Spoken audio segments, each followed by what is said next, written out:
You ever see a business that's doing just fine? It's profitable, it's growing at a nice, steady pace, and then suddenly you watch it start chasing that crazy hypergrowth you see in the news. It's a really seductive idea, right? But it often leads down a very dangerous path. So today, we're going to dive into a playbook for a totally different kind of growth. One that's sustainable, it's profitable, and most importantly, it keeps you, the owner, in complete control. And this captures a story that is just way too common. A perfectly healthy business sees all those sexy, high-growth companies in the media and thinks, hey, I should do that. But chasing that kind of rapid expansion, well, it almost always requires taking on massive amounts of debt.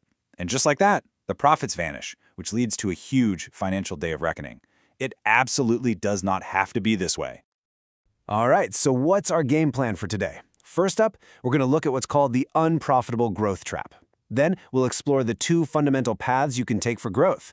After that, we are going to uncover the biggest, most common mistakes bootstrappers make. And finally, we'll get to the good stuff, the 3 simple levers you can pull to drive profitable growth. Okay, let's jump right in with that unprofitable growth trap. Look, there is this immense pressure on entrepreneurs to grow fast. I mean, the idea of growing your sales by 50 or even 100% a year, it sounds incredible. But here's the thing. Pursuing growth without profit is a strategy that, for most businesses, has a very, very short lifespan. It's this vicious downward spiral. See, when a business becomes unprofitable, it needs cash just to keep the lights on. So what does it do? It takes on debt to pay its expenses. But then as it chases even more growth, it needs more debt and more, until it hits a wall where nobody will lend it any more money. And that's when the whole thing can just collapse. Now, you might be thinking, wait a minute, what about all those big tech companies that lost money for years? And that is a critical distinction to make. See, they had outside investors who were willing to pump cash in to fund those losses. But for a bootstrapped entrepreneur, it's a completely different game. Losses mean your business is on borrowed time, because once your own capital is gone, it is game over. And that brings us to this really fundamental choice that every single founder has to make. How are you going to fund your business? There are really 2 very distinct paths you can take. So path number 1 is bootstrapping. This is where you fund the business entirely yourself. You start by selling a product or a service profitably, and then you use those profits to fuel your growth. And the result? It's pretty amazing. You own 100% of your business, and you are 100% in control of every single decision. And when you put them side by side, the differences are just stark.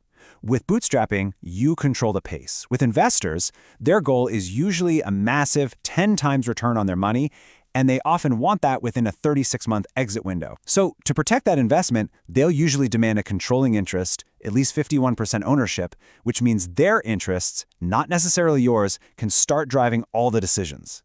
This quote really captures the emotional weight of that choice. I mean, think about it. When you're no longer in the driver's seat of the thing you built, that passion and that purpose that got you started in the first place, it can fade really, really fast. All right, so now that we've established just how powerful the bootstrapping path can be, let's talk about where things can go wrong. Let's look at the most common and costly mistakes that can derail an otherwise healthy business that's trying to grow on its own terms. Yeah, there are a few classic mistakes that can totally trip you up. Chasing these totally unreasonable goals, taking on way too much overhead like a fancy office you don't need, not having enough cash on hand, that's a big one. And underpricing what you sell. But honestly, one of the biggest and most seductive mistakes has to do with hiring. So let's just ask a really direct question. Let's say you decide you're ready to hire a great person, and you're going to offer them a salary of $100,000. What does that employee actually cost your business? The answer is, at an absolute minimum, $140,000. And believe me, that number can easily climb even higher. The salary you see is just the tip of a very large and very expensive iceberg. So let's break that down. On top of that salary, you've got to add about 15% for payroll taxes. Then you've got health benefits, which can easily be $12,000 or more. Then you factor in a standard annual raise, maybe a potential bonus, plus the cost of their computer, their desk, their office space. When it's all said and done, you're looking at a total cost that's 40 to 50% higher than the salary you started with. And this leads to a really crucial piece of advice. Do not staff up in anticipation of new sales. Think about it. A prospect can undo a promised deal with a simple email, but you can't so easily undo a new hire. You've got to secure the revenue first and then take on the massive expense of adding someone to your team.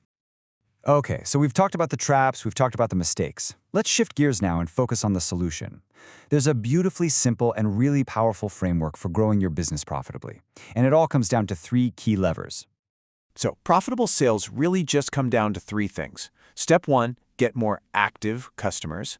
Step 2, get them to buy from you more often. And step 3, get them to spend more money each time they buy. That's it. Seriously. Everything else is just a sub-strategy of one of these 3. Now notice the emphasis on that word active.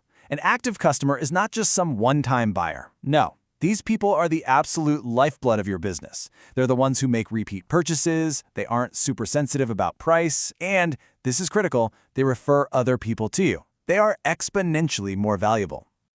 So how do you get these amazing customers to spend more? Well, the key isn't just to jack up your prices, it's to raise the perceived value. You could do that by providing longer support, maybe offering faster help, improving your return policy, or even assigning them a personal contact at your company. These are the kinds of things that build value that totally justifies a higher price. And this quote really gets to the psychology behind all of this, right? People don't like paying more money. That's just logic. But you know what they're even unhappier about? Passing up on higher value. When you build relationships and you truly enhance that customer experience, you're tapping into the emotion that actually drives them to act. So if there's one key takeaway here, it's this. You are in control. By choosing the bootstrapping path and focusing on these simple levers of profitability, you get to control the pace of your growth. You get to build a business that serves your life, your goals, and your vision, not the other way around. Let's leave you with this really powerful thought. This whole entrepreneurial journey, it is full of challenges, for sure. But success isn't about avoiding failure. It's all about resilience, that ability to learn from your mistakes, bounce back, and fail forward. And we'll end with a question for you to think about. It really cuts right to the heart of everything we've talked about today. In your pursuit of growth, are you truly building a more valuable, more sustainable business that serves you? Or are you just building a bigger, more expensive payroll? The choice is yours.